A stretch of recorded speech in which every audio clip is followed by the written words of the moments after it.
Welcome to Blizzard Fire. We hope this video helps fire up your solution. You'll start by preparing a wallet and the token you want to buy.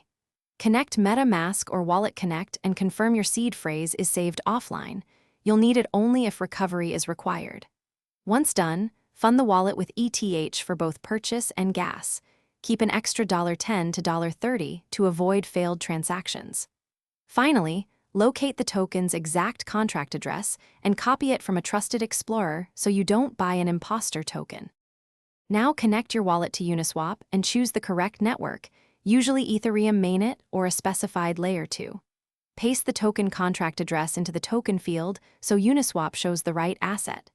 Set slippage tolerance based on token behavior, lower like 0, 5% for stable tokens, or higher up to 5% for volatile launches. Then set gas price and limit to ensure timely processing. If routes are complex, check alternative path. When you're ready, review the total cost including gas and slippage and confirm the estimated tokens you'll receive. If the token requires an initial approval, sign that transaction first, then execute the swap and approve it in your wallet when prompted. Once submitted, monitor the pending transaction. If it stalls, you can speed it up or replace it by increasing gas, or cancel by sending a zero-value transaction with the same non-C.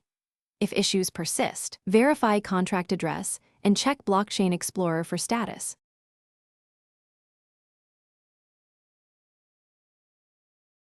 Thanks for watching. If you found this helpful, don't forget to like and subscribe.